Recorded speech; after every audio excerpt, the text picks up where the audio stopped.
हम लोगों ने एक बात को लिख के दिया था कि जब यह ड्राफ्ट को आप ला रहे हैं, यानी कि नोटिफिकेशन के डेट से आप शिक्षकों को राज्यकर्मी का दर्जा दे दीजिए। और 98 से 99% शिक्षक जो है उत्तीर्ण भी हो चुके हैं और सक्षमता 2 की परीक्षा होने वाली है, उसमें भी वो लोग बैठने वाले हैं। मैं जाके माननीय मुख्यमंत्री महोदय से भी इस प्रकरण में चर्चा किया। उनको मैंने कहा भी था, एस सिद्धार्थ साहब से भी हमारी मुलाकात हुई थी, मैंने भी उनको कहा था, लेकिन अभी कहीं ना कहीं यह प्रक्रिया में डिले हो रही है। शिक्षा विभाग के अपर मुख्य सचिव बदल दिए गए हैं, अब एस सिद्धार्थ हैं।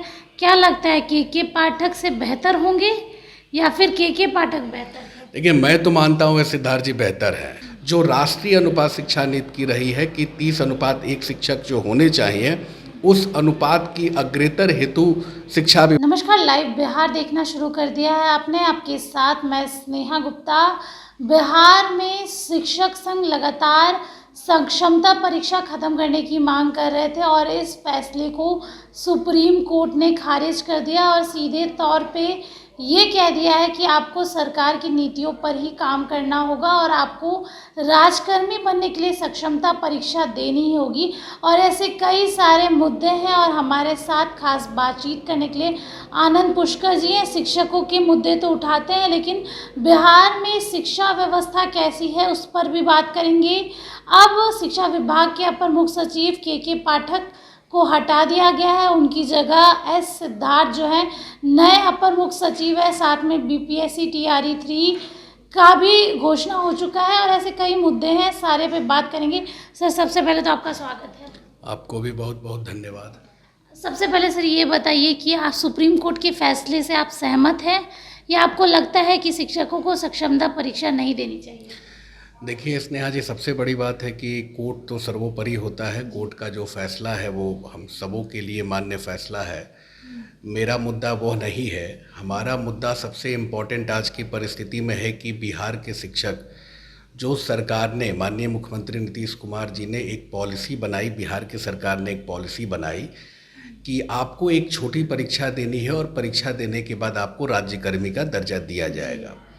आपने देखा है कि बिहार के लाखों की संख्या में शिक्षकों ने अपनी हिस्सेदारी दी, परीक्षा भी उन्होंने पास भी किया और 98 से 99% शिक्षक जो है उत्तीर्ण भी हो चुके हैं और सक्षमता 2 की परीक्षा होने वाली है, उसमें भी वो लोग बैठने वाले हैं। उसके लिए भी अप्लाई उन्होंने किया है। वो जल्द ही अगले महीने में, जुलाई के महीने में सक्षमता 2 की परीक्षा भी होगी। मुख्य विषय है कि अभी परीक्षा होने का 3 महीना गुजर गया। फरवरी मार्च में परीक्षा हुआ, सरकार ने, विभाग ने रिजल्ट भी दे दिया। विभाग के रिजल्ट देने के बाद अब उनकी पदस्थापन, क्योंकि वह नियमावली में एक पॉलिसी जो बन गई थी, हम लोगों ने जो लिख के दिया था विभाग को, जब के पाठक जी थे, उस समय भी जब ड्राफ्ट पे संशोधन सुझाव प्रस्ताव मांगा गया था, हम लोगों ने एक बात को लिख के दिया था कि जब यह ड्राफ्ट को आप ला रहे हैं, यानी कि नोटिफिकेशन के डेट से आप शिक्षकों को राज्यकर्मी का दर्जा दे दीजिए। सक्षमता परीक्षा उत्तीर्ण करें, नोटिफिकेशन हो, आप उनको राज्यकर्मी का दर्जा दे दीजिए। मुख्य विषय यह था। लेकिन विभाग ने किया क्या इसमें कि विभाग ने उनको कह दिया कि आप जब सक्षमता परीक्षा उत्तीर्ण होकर और पदस्थापित हो जाएंगे तब आपको राज्यकर्मी का दर्जा मिलेगा। तो यहाँ 2 बात आ गई। अभी तक 3 महीना गुजर गया और अभी तक जो है पदस्थापन की व्यवस्था हो नहीं पाई है, यानी कि शिक्षकों को राज्यकर्मी का दर्जा, परीक्षा तो उत्तीर्ण हो चुके हैं, लेकिन अभी कहीं ना कहीं यह प्रक्रिया में डिले हो रही है। तो शिक्षकों में एक बेचैनी है कि हमें जल्दी से पदस्थापित कर दीजिए, हमें हमारा आमुख विद्यालय दे दीजिए, ताकि मैं जल्दी से जो सरकार की बनाई हुई, जो माननीय मुख्यमंत्री महोदय ने जो योजना शिक्षकों के लिए बनाई थी कि हम उनको राज्यकर्मी का दर्जा देंगे, तो यह जल्दी से उनको लागू हो पाए। मैं जाके माननीय मुख्यमंत्री महोदय से भी इस प्रकरण में चर्चा किया। उनको मैंने कहा भी था, एस सिद्धार्थ साहब से भी हमारी मुलाकात हुई थी, मैंने भी उनको कहा था और विभाग इस पर तैयारी भी कर रहा है। लेकिन हम यही चाहेंगे कि जल्दी से उनकी पदस्थापना हो जाए और यह परीक्षा हो जाए, ताकि जो है कि हमारे शिक्षकों के लिए जो पॉलिसी राज्यकर्मी की बनाई गई है वह उसका लाभ बेहतर तरीके से उठा पाए। सर, इसके साथ ही बिहार में कई और मुद्दे हैं। सबसे पहले तो अब शिक्षा विभाग के अपर मुख्य सचिव बदल दिए गए हैं, अब एस सिद्धार्थ हैं।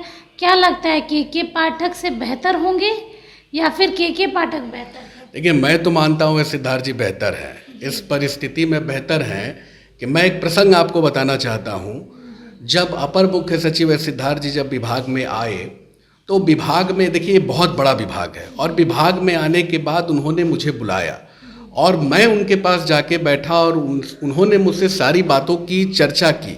विद्यालय के समय को लेके बराबर विवाद होते रहा, छुट्टी को लेके विवाद होते रहा, निरीक्षण को लेके विवाद होते रहा। और जब मैं उनके पास में बैठा, आपको ज्ञात होगा कि गर्मी की छुट्टी भी शिक्षकों को के पाठक जी के काल में नहीं मिली थी। शिक्षकों में भारी बेचैनी और आक्रोश भी चल रहा था। बताइए, विद्यालय का समय 6 बजे सुबह से 3:30 बजे तक हो रहा था। बच्चे भूखे जा रहे थे, शिक्षक हमारे भूखे जा रहे थे, परेशानी हो रही थी। पटना का तापमान 45-46, बिहार का तापमान 45 डिग्री सेल्सियस चल रहा था, लेकिन के पाठक जी कोई सुनवाई उस परिस्थिति में नहीं कर रहे थे। खैर, वो ईएल में गए। ईएल में जाने के बाद जब सिद्धार्थ जी यहाँ आके योगदान किया और मुझे बुलाए, मैं उनको गया और मैंने सारी बात उनको बताई। उससे उन्होंने कुछ पत्र भी मांगा, मैंने उनको पत्र भी दिया। चर्चाएं भी हुई कि पूर्व में जो विद्यालय 6:30 से 11:30 बजे तक चलते रहा है, उन्होंने कई सवाल भी पूछा। बोले, सरकार की एक योजना है कि मिशन दक्ष कक्षा आयोजित की जा रही है, इसको हम लोग कैसे चलाएंगे? नॉटे डैम विद्यालय कैसे चलते रहे हैं, पूर्व में क्या विद्यालय का समय रहा है? यह सब सारी बातों को उन्होंने सुना, जाना, समझा और क्विक उन्होंने एक्शन लिया। और क्विक एक्शन लेने के बाद आपने देखा होगा कि 6:30 से 12:10 तक विद्यालय उन्होंने किया। निरीक्षण वाले इशू पे हमारी बात हुई। भीसी लगातार पाठक जी दिन भर कराते रहते थे। बताइए, हेडमास्टर को बैठना पड़ता था। निरीक्षण के क्रम में शिक्षा विभाग के कुछ पदाधिकारी जाते थे और किस तरह की खेला होती थी, यह सब लोगों ने देखा है। तो यह सब जो शिक्षकों को परेशान जो उनके रीज़न में किया जाता था, तो यह परेशान होने वाली सारी शैली को हटाया गया। सिद्धार्थ जी के आने के बाद यह शैली हटी, जिसमें शिक्षकों को एक मानसिक शांति मिली। और शिक्षकों का जो पूर्व का समय रहा है, वह पूर्व की समय को भी बहाल किया गया। अभी डे सेशन में भी आपने देखा होगा, मैं कल ही जाके उनसे मिला था और सारी बातों को मैंने कहा भी था। तो जो एक चल रहा था विवाद कि विद्यालय का समय बढ़ गया है, तो लेकिन फिर उसको उन्होंने कंसीडर किया। और सबसे बड़ी बात मैं आपको यही स्नेहा जी कहूँगा कि एसीएस हो चाहे मंत्री हो, यह बहुत बड़ा पब्लिक सेक्टर का यह डिपार्टमेंट है।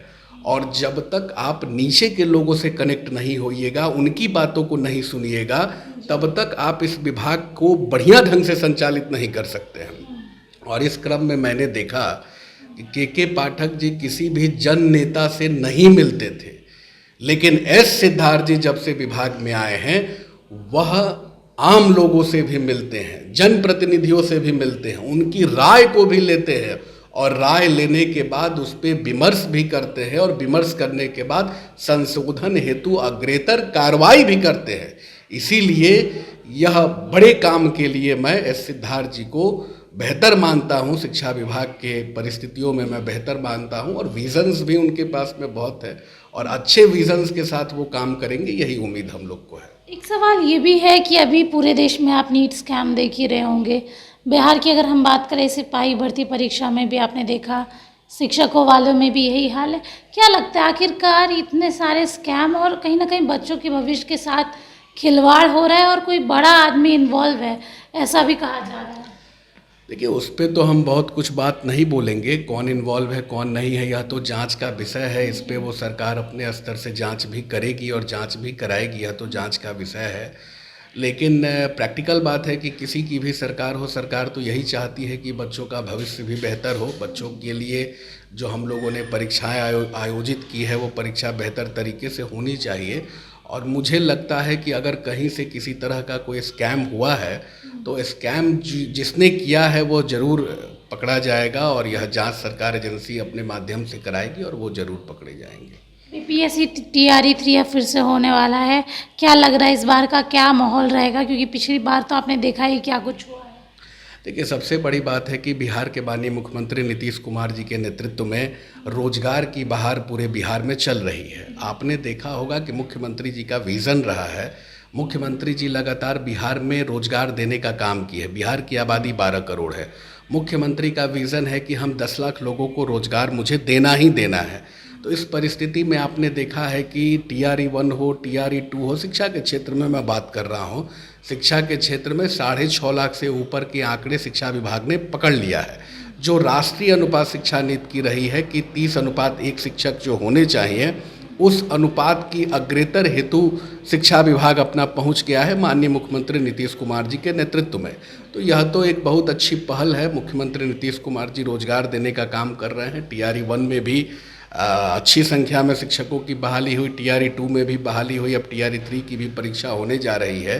तो मैं तो यही उम्मीद करता हूं कि बिहार के शिक्षा के क्षेत्र में बेहतर विकास करने के लिए, गरीब के बच्चों को पढ़ाने के लिए, बेहतर उनके भविष्य को सजाने के लिए, संवारने के लिए बिहार के माननीय मुख्यमंत्री नीतीश कुमार जी बेहतर काम करते हुए जा रहे हैं। और यह हम जनता का भी यह विश्वास और भरोसा है कि आगे भी बेहतर काम मुख्यमंत्री जी के नेतृत्व में होते रहेगा। यही सब हमारी बात है। चलिए देखिए, जिस तरीके का माहौल पूरे देश और बिहार में देखने को मिल रहा है, जहां एक तरफ नीट स्कैम है तो दूसरी तरफ सिपाही भर्ती परीक्षा में जो प्रश्न पत्र लीक हुए थे उसके भी मुख्य आरोपी का नाम धीरे धीरे सामने आया जा रहा है। और अब सुप्रीम कोर्ट ने शिक्षक संघ की उस याचिका पर मुहर नहीं लगाई है जिसमें उन्होंने कहा था कि सक्षमता परीक्षा आपको नहीं देनी होगी, और ये कहा था कि अगर आपको राजकर्मी बनना है तो आपको सक्षमता परीक्षा देनी होगी। अब सीधे तौर पे सुप्रीम कोर्ट ने ये कह दिया है कि अगर आपको राजकर्मी का दर्जा चाहिए तो आपको सरकार की बातें माननी पड़ेगी और सक्षमता परीक्षा देनी ही होगी। आप बने रहिए ऐसी जानकारी के लिए हमारे साथ, तब तक के लिए बहुत बहुत शुक्रिया।